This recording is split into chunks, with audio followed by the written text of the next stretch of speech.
Halo anak-anakku semuanya, bagaimana kabar kalian? Sehat semua kan? Sehat dan harus selalu bersemangat. Jumpa lagi dengan Ibu dalam pembelajaran pendidikan agama Katolik dan Budi Pekerti. Hari ini kita akan bersama-sama membahas tentang hati nurani. Pembelajaran agama Katolik kelas 6. Anak-anak, manusia adalah makhluk yang paling istimewa karena diciptakan oleh Allah dengan dianugerahi akal budi dan hati nurani. Maka dalam mengambil keputusan, manusia itu mempertimbangkannya supaya keputusan yang diambil itu benar dan tepat. Ketika menghadapi masalah yang sulit, manusia di sini mengandalkan hati nuraninya. Setiap orang itu dikaruniai hati nurani untuk dijadikan pedoman ketika mengambil sebuah keputusan. Kita akan melihat dalam kisah Petrus yang menyangkal Yesus 3 kali dalam Injil Lukas bab 22 ayat 54 sampai 62. Pada saat itu Petrus dalam suasana sulit, terjepit dan mengancam. Ditanyai tentang apakah dia mengenal Yesus yang saat itu ditangkap. Keadaan itu memaksa Petrus menyangkal Yesus, bahkan menyangkal sampai 3 kali. Kenapa Petrus melakukan itu? Petrus terpaksa melakukan penyangkalan dengan berbagai pertimbangan. Satu, demi keselamatan pribadi karena saat itu Yesus ditangkap, supaya Petrus pun tidak ditangkap. Demi nama baik, karena saat itu Yesus kan ditangkap, jadi dianggap bersalah. Maka Petrus menyangkal, tidak mau mengakui bahwa dirinya kenal dengan Yesus, dan demi kepentingan dirinya sendiri. Nah, ini yang dilakukan oleh Petrus. Itu pun juga kita lakukan dalam kehidupan sehari-hari. Membohongi orang tua, membohongi bapak ibu guru, atau melakukan suatu tindakan yang gak benar, itu dengan beberapa pertimbangan.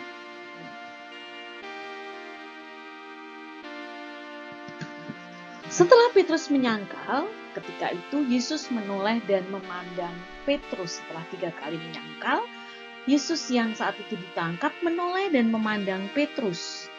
Nah, anak-anak, kisah ini menegaskan bahwa Tuhan menyuarakan kehendaknya di dalam hati setiap orang.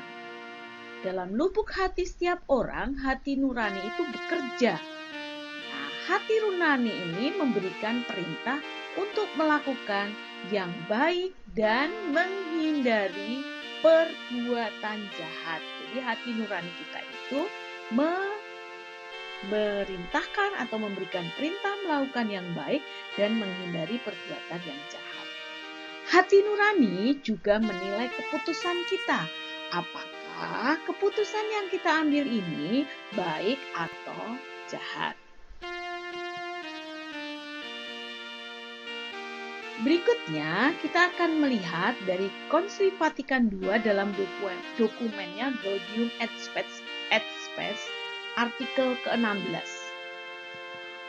Di sini dikatakan, di dalam hati nuraninya manusia menemui suatu hukum yang mengikat untuk ditaati. Hukum yang berseru kepada manusia untuk menjauhkan yang jahat dan memanggil manusia untuk melakukan yang baik. Hukum yang ditanam dalam hati manusia oleh alam sendiri.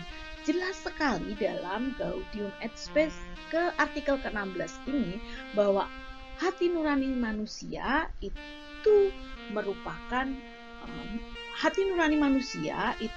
menemui suatu hukum yang mengikat untuk ditaati, yang akan menjauhkan manusia dari yang jahat dan memanggil manusia untuk melakukan yang baik. Nah, sekarang kita akan melihat arti hati nurani dari 2 satu bacaan kitab suci, satu dari hasil Konsili Vatikan II yaitu Gaudium et Spes, kita akan melihat hati nurani. Secara luas, hati nurani itu adalah keinsafan akan adanya kewajiban. Nah, maka hati nurani merupakan kesadaran moral yang timbul dan tumbuh dalam hati manusia. Secara sempit, hati nurani itu merupakan penerapan kesadaran moral dalam suatu situasi yang konkret atau nyata yang menilai suatu tindakan manusia atas baik buruknya. Jadi memberikan pertimbangan kepada manusia baik dan buruknya. Nah, kita dapat menjelaskan yang dimaksud dengan hati nurani adalah kemampuan manusia untuk mengetahui yang benar dan yang baik, mana yang benar, mana yang baik. Nah, setelah mengetahui, dapat mengambil suatu keputusan yang seharusnya dibuat. Jadi, hati nurani itu kemampuan manusia mengetahui itu baik atau buruk. Nah, setelah itu bisa mengambil keputusan apa yang harus dilakukan. Itu pengertian hati nurani, dan ini menjadi pedoman bagi manusia dalam mengambil sebuah keputusan. Maka kita akan melihat pembedaan menyangkut hati nurani. Yang pertama, dari segi waktu atau sisi waktu. Hati nurani dapat berperan sebelum suatu tindakan dibuat. Jadi sebelum kita melakukan suatu tindakan, itu hati nurani sudah berperan. Yaitu hati nurani akan menyuruh kita jika perbuatan itu baik dan melarang jika perbuatan itu buruk. Hati nurani kita sudah bersuara ketika kita mau melakukan, sebelum melakukan suatu tindakan. Baik, lakukan. Ketika buruk, jangan dilakukan. Yang kedua, hati nurani berperan sesudah suatu tindakan itu dibuat. Jadi sudah kita lakukan, lalu hati nurani berperan memuji kalau perbuatan itu baik. Hebat, bagus, luar biasa. Dan ia akan membuat kita gelisah atau menyesal jika perbuatan itu buruk. Jadi kalau kita sudah melakukan yang buruk, maka kita akan menjadi gelisah dan akan membuat kita itu menyesal. Itu dari sisi waktu. Jadi hati nurani sebelum sudah ada dan sesudah tindakan juga akan ada. Lalu, segi benar atau tidaknya. Dari sisi benar atau tidaknya, hati nurani itu benar jika kata hati kita cocok dengan norma objektif, dengan aturan yang ada. Jadi hati nurani kita benar jika hati kita cocok dengan norma objektif.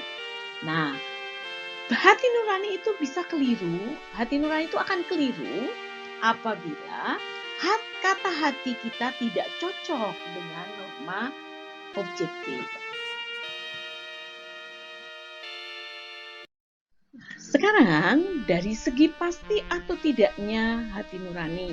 Yang pertama, hati nurani yang pasti. Hati nurani yang pasti berarti secara moral dapat dipastikan bahwa hati nurani itu tidak keliru. Hati nurani itu pasti benar. Suara hati kita ya. Yang kedua, hati nurani yang bimbang. Hati nurani yang bimbang berarti masih ada keraguan-raguan. Bimbang, ragu-ragu apakah ini benar atau tidak.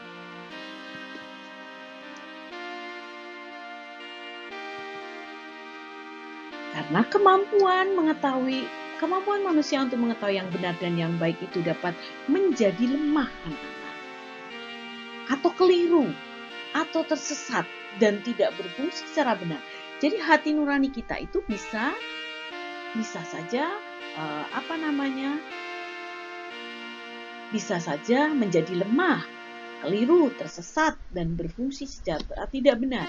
Maka kita harus membina hati nurani kita. Nah,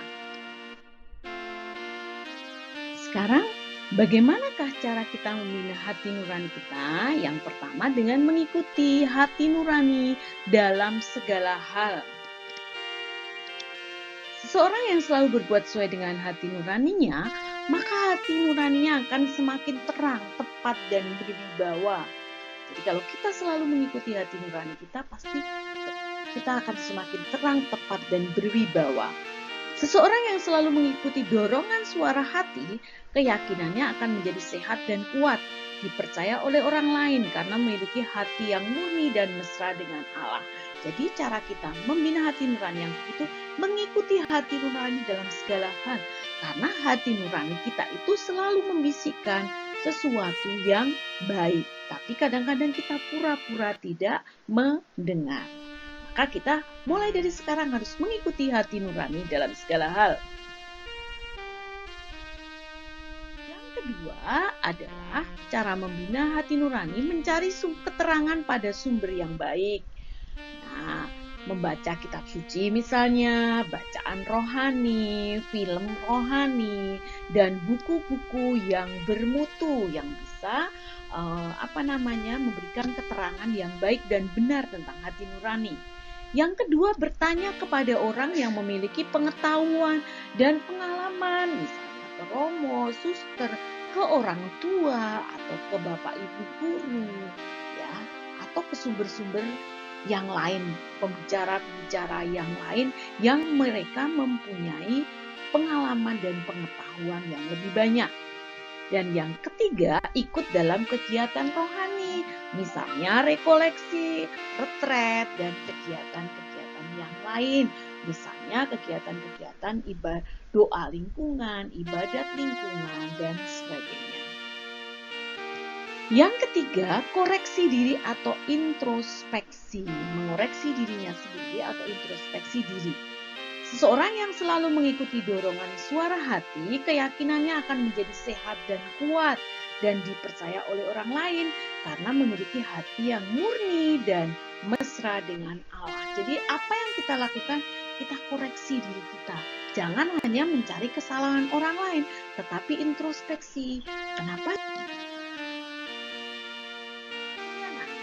Apa yang dimaksud dengan hati nurani dan apa yang harus kita lakukan supaya hati nurani kita menjadi baik, supaya hati nurani kita bisa menuntun kita untuk menentukan yang baik dan yang buruk. Marilah mulai dari sekarang melakukan segala sesuatu dengan berdasarkan hati nurani kita. Nah, setelah mendengarkan pembelajaran hari ini, silakan anak-anak kerjakan tugas 3 pertanyaan, kerjakan di buku PS agama kalian masing-masing. Anak-anak, demikian pembelajaran kita hari ini. Semoga bermanfaat dan selamat melanjutkan aktivitas. Tuhan memberkati. Terima kasih.